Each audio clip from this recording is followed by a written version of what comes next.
ఈరోజండి చిన్న లేదు, పెద్ద లేదు. ప్రతి ఒక్కరిని వేధిస్తున్న సమస్య కాన్‌స్టిపేషన్ ప్రాబ్లమ్. అదే అంటారు మలబద్ధక సమస్య. ఈ సమస్యకి మన ఇంట్లోనే చక్కటి పరిష్కారం ఉంది. అది కూడా వేడి నీళ్లు ఆముదం అని చెప్పేసి అంటున్నారు. Senior gynaecologist Vellanki Janaki ma'am. So, madam ద్వారా అసలకి ఈ కాన్‌స్టిపేషన్ ప్రాబ్లమ్ ఎందుకొస్తుంది? ఆముదాన్ని వేడి నీళ్ళలో ఎంతసేపు బాయిల్ చేసుకోవాలి? ఎలా తీసుకుంటే ఈ ప్రాబ్లమ్ నుంచి మనం బయటపడతామో తెలుసుకుందాం. నమస్తే మ్యామ్. నమస్తే అండి. Madam constipation problem. ఒకప్పుడు పెద్దవాళ్ళు అంటే ఏజ్ అయిపోయే కొద్దీ కొంచెం పెద్దవాళ్ళు చూసేవాళ్ళు. ఇప్పుడు ప్రతి ఒక్కరికి చిన్నల నుంచి పెద్దవాళ్ళ వరకు కామన్ అయిపోయింది. సో, ఈ ప్రాబ్లమ్ నుంచి బయటపడడానికి ఈరోజు మన ప్రెస్‌లోకి ఎలాంటి రెమెడీ చెప్పబోతున్నారు? అట్ ద సేమ్ టైమ్ తక్కువ ఏజ్‌లోనే ఈ ప్రాబ్లమ్ ఎందుకొస్తా ఉంది? కాన్‌స్టిపేషన్ అంటే ఈ మలబద్ధకం అనే సమస్య చాలా ఒక్కొక్కసారి బాధాకరంగా ఉంటుందనమాట. మనం చిన్న పిల్లల్ని తీసుకుంటే గనక వాళ్ళకి సాధారణంగా తల్లిపాల మీదే ఉన్న వాళ్ళకి 3 రోజులకు ఒకసారి మోషన్ అవుతది. అది మనందరికీ తెలుసు. చిన్న పిల్లలప్పుడు గ్రీన్ కలర్‌లో అవుతుంది. దాన్ని మెకోనియం అంటుంటాము. సో, కంగారు పడిపోతారనమాట. తల్లులు మా దగ్గరికి చాలా కామన్‌గా వచ్చి 3 రోజుల నుంచి మా పాప వెళ్ళట్లేదండి. ఎట్లాగండి డాక్టర్ గారు ప్రతిరోజు వెళ్ళాలి గదా అనుకుంటారు. మేము మళ్ళీ మళ్ళీ వాళ్ళకి చెప్తూ ఉంటాం అనమాట.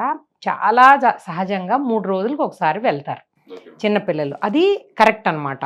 అదే పోత పాలు పోస్తే ప్రతిరోజు వెళ్తారు. కాబట్టి అది వెరీ వెరీ నార్మల్ థింగ్. అది మనం ఫస్ట్ అర్థం చేసుకోవాలి. చిన్న పిల్లలప్పుడు ఈ పసిపిల్లల గురించి చెప్తున్నాను నేనిప్పుడు. సో, ఇది మెల్లిమెల్లిగా వాళ్ళకి ఒక అలవాటులాగా మారుతూ ఉంటుంది. తల్లిపాలు కరెక్ట్‌గా ఉండి, వాళ్ళు తీసుకునే వాటర్ అనేది 4-5 లీటర్సు పెద్దవాళ్ళకు ఉన్నట్టుగా వాళ్ళకి కూడా తగు మోతాదు అంటే ఇంచుమించు ఒక 600, 700 ఎంఎల్ వరకు వాటర్ మిల్క్ ద్వారాగానే వెళ్ళిపోతుంది వాళ్ళకి. సో, దానివల్ల వాళ్ళకి హైడ్రేషన్ బావుంటే కనుక ఈ మోషన్‌కి ప్రాబ్లమ్ ఉండదు. తర్వాత మెల్లమెల్లగా ఎదుగుతున్న కొద్దీ వాళ్ళలో ఒబిసిటీ వచ్చేసిందనుకోండి, వాళ్ళకి ఈ ప్రాబ్లమ్ చాలా ఎక్కువగా ఉంటుంది. వాళ్ళు లావుగా ఉన్నామని ఈ టీనేజ్‌లో ఉన్న పిల్లలు వీళ్ళు వాటర్ సరిగ్గా తీసుకోరు. దానివల్ల ఏమవుతుందంటే రకరకాల సమస్యలు, ఊబకాయం, బయట తిండ్లు తినడం ఇవన్నీ ఫాస్ట్ ఫుడ్స్ మనకు తెలిసిందే కదా! వీటిల వల్ల ఏమవుతుందంటే వాళ్ళల్లో ఫైబర్ ఉండదు. ఆ ఫైబర్ డైట్ ఎళ్ళకుండా ఇది కేవలం వాటర్ తక్కువైపోవడం వల్ల మెల్లిమెల్లిగా లావైపోతూ ఉంటారు. వన్స్ అబ్డామినల్ గర్త్ అనేది 100 సెంటీమీటర్స్ ఎవరికి దాటినా వాళ్ళలో థైరాయిడ్ ప్రాబ్లమ్ ఖచ్చితంగా చెక్ చేసుకోవాలి. T3, T4, TSH అనేది మనం చేసుకుని తీరాల్సిన ఖచ్చితమైన టెస్ట్ కాన్‌స్టిపేషన్ ఉన్నప్పుడు. ఎందుకంటే హైపోథైరాయిడిజం ఉన్నప్పుడు కాన్‌స్టిపేషన్ ఉంటది. ఇది ఫస్ట్ మనం రూల్ ఔట్ చేస్తాం. మొదట హైడ్రేషన్ చెక్ చేస్తాం. 2 థైరాయిడ్ ప్రాబ్లమ్ చూస్తాం. ఆ తర్వాత వాళ్ళలో తల్లిదండ్రుల్లో కూడా ఇలా ఉందా అనేది కొన్ని ఆటోసోమల్ డామినెంట్ ఆర్ రెసెసివ్ డిజార్డర్స్‌లో ఏమవుతుందంటే ఈ న్యూరలాజికల్‌గా కొన్ని బండిల్స్ అనేవి లేకపోవడం, వాళ్ళకి సరిగా మోటిలిటీ ఉండదు. గట్ మోటిలిటీ అనేది ఉండదు. మీరు ఇరిటబుల్ బవెల్ సిండ్రోమ్ గురించి చాలామంది వీడియోలు చేస్తాం వినుంటారు గానీ కొన్ని గ్యాంగ్లియోనిక్ డిఫెక్ట్స్‌లో ఏమవుతుందంటే ఆ మోషన్ కూడా కదలిక అనేది రాదు. ఇట్లా మేము కొన్ని సార్లు గమనిస్తూ ఉంటాము. వాళ్ళకు కూడా అన్ని టెస్టులు చేస్తాం. ఫస్టు నార్మల్ అన్ని బ్లడ్ టెస్టులు చేస్తంతో పాటు స్టూల్ కూడా ఎగ్జామినేషన్ చేస్తామన్నమాట. స్టూల్ ఎగ్జామినేషన్ చేసినప్పుడు డాక్టర్స్ అందరూ కొన్ని రాయాలి ఖచ్చితంగా. Ova, cyst, microscopy, blood. అంటే ఒక మల విసర్జనని ఒక డబ్బాలో పట్టి దానికి షేమ్ ఫీల్ అవ్వడానికి ఏం లేదు. వెళ్ళి చూపించుకున్నప్పుడు చాలా బయటపడతాయి. చాలా ఇన్ఫర్మేషన్ ఉంటాయి. ఇప్పుడు చూడండి హుక్‌వార్మ్ అని ఒక రకమైన మీరు వినుంటారు. చాలా కాలం ఇట్లా లోపలికి వెళ్ళే నుయ్యిలు ఇవి ఉంటాయి కదా! నల్గొండ ఆ డిస్ట్రిక్ట్ సైడ్. ఆ మదిన వర్మ్ ఇయి ఉంటాయన్నమాట. అవి కాళ్ళలో నుంచి వెళ్ళిపోతాయి. అవి వెళ్ళిపోయి అన్నీ హుక్‌వార్మ్ లాగా వెళ్ళిపోతాయన్నమాట. లోపల నుంచి బ్లడ్డు అది కొరుకుతా ఉంటది. రోజు 0.3 ఎంఎల్ పోతది. వాళ్ళు ఎనీమిక్ అయిపోతుంటారు. ఒకవైపేమో వాళ్ళకి ఈ లోపలికి వెళ్ళే దిగుడు బావి అంటారు. మీరు వినుంటారు ఇవన్నీ. కానీ ఇప్పుడు తగ్గిపోయినాయి ఇవన్నీ. కానీ ఇంకా హుక్‌వార్మ్స్ ఇవన్నీ ఉన్నాయి. సో, వీటిల వల్ల అవి ఉన్నాయా లేవా అనేది తెలుస్తది. తర్వాత పిన్ వర్మ్స్ అని ఈ హాస్టల్స్‌లో ఉండే పిల్లలు వీళ్ళలో ఏమవుతుందంటే చిన్నది ఎంట్రోబియస్ అని ఒక చిన్న ఆర్గానిజం ఉంటదనమాట. దానిలో పిన్ వర్మ్స్ అంటారు. అవి అట్లా గుళ్ళలు అవన్నీ లోపల ఉంటాయన్నమాట. వాటిని గమనించొచ్చు. తర్వాత యాస్కారిస్ అంటారు. రౌండ్ వర్మ్స్ అనమాట. ఇది కూడా చాలా కామన్. అవన్నీ వర్మ్స్ మా పిల్లలు ఎందుకు తిన్నారంటారు. అలా ఏంటంటే అది హైజీన్‌కి రిలేటెడ్. వేళ్ళలో ఉండే దుమ్ము పొరపాటున నోట్లో పెట్టుకుంటే దాని ద్వారా వస్తది. కేవలం మట్టిలో ఉంటాయన్నమాట ఇవన్నీ అవి లోపల ఉన్నట్టు ఎలా సంకేతం తెలుస్తుందంటే అవి ఓవాసిస్టు ఈ స్టూల్లో వస్తాయి. సో, అలా ఉన్నప్పుడు వాళ్ళకి కాన్‌స్టిపేషన్ కూడా రావచ్చు. వాళ్ళకి డయేరియా కూడా రావచ్చు. ఈ 2 ఆల్టర్‌నేట్ ఎపిసోడ్స్ రావచ్చు అనమాట. ఇవన్నీ ఫస్ట్ చూడాలి. కొంతమందికి ఇట్లా బ్లడ్ కూడా పోతూ ఉంటుంది. వాటిలో కూడా చూసి ఎనిమిక్ అయిపోతున్నారా కిడ్స్ అనేది కూడా చూసుకుంటూ ఉండాలి. So, stool examination must and షుడ్‌గా చేయవలసిన ల్యాబ్ టెస్ట్. ఓకే. ఇది కూడా చేసుకోవాలి. థైరాయిడ్ కూడా చేసుకోవాలి. ఇవన్నీ చూసుకున్న తర్వాత కూడా ఇంకా కూడా అలా ఉంటే కనుక వాళ్ళల్లో ఇంకేమన్నా న్యూరలాజికల్ అబ్నార్మాలిటీస్ ఉన్నాయా ఏంటా అనేది గ్యాస్ట్రోఎంటరాలజీ అనే సబ్జెక్ట్ ఉన్న డాక్టర్ దగ్గరికి వెళ్తే వాళ్ళు చెప్పగలుగుతారు. అది క్రానిక్గా ఉన్న ప్రాబ్లమా, కంజెంటల్గా ఉన్న ప్రాబ్లమా, లేదా మనం కరెక్ట్ చేస్తే కరెక్ట్ అయిపోయే ప్రాబ్లమా అనేవి ఇవన్నీ కూడా తెలుస్తూ ఉంటాయి అన్నమాట. ఏదైనా కానీ డయాగ్నోసిస్ అనేది చాలా చాలా ఇంపార్టెంట్.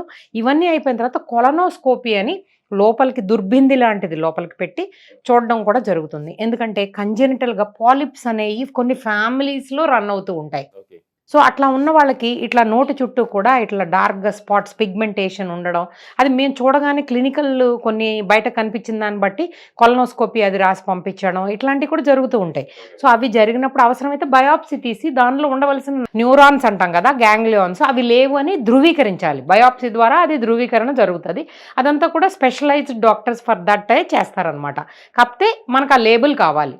సాధారణమైన ఇంట్లో చేస్తే కాన్స్టిపేషన్ తగ్గిపోయేలా ఉంటే కనుక ఎవరైనా కానీ చిన్నపిల్లలకు కూడా ఆముదం వేసేవాళ్ళం కదా, అలాగే ఒక 5 ml ఆఫ్ గోరువెచ్చని నీళ్ళల్లో జస్ట్ ఒక 3 ml వరకు క్యాస్టర్ ఆయిల్ అంటాం కదా ఆముదాన్ని, అది వేస్తే కనుక ఆ వాటర్లో వేసి డిజాల్వ్ చేసి తీసుకుంటే చిన్న సమస్య అయితే తగ్గిపోతుంది. ఇది హోమ్ రెమెడీ.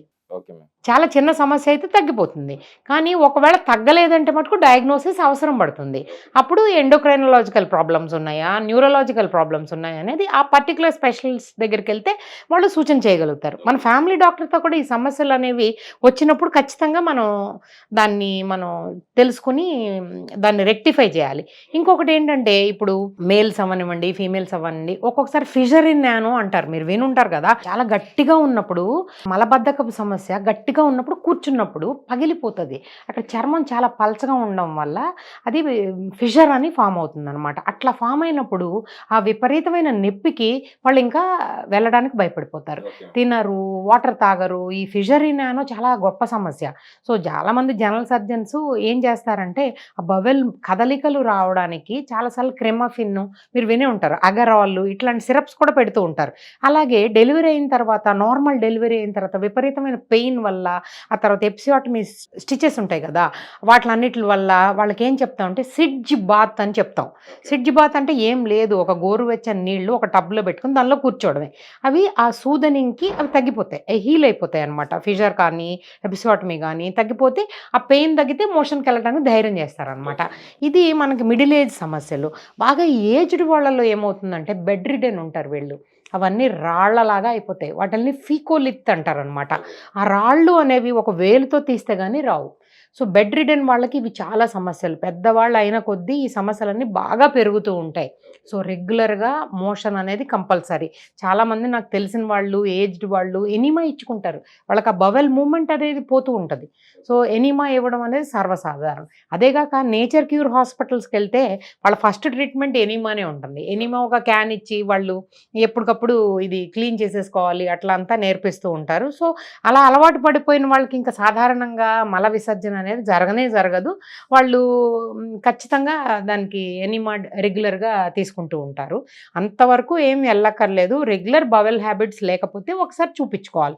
ఎలా చూపించుకోవాలి అనేది ఒక సిస్టమాటిక్గా మనం అప్రోచ్ చేయడం వల్ల ఈ సమస్య అనేది తగ్గిపోతుంది.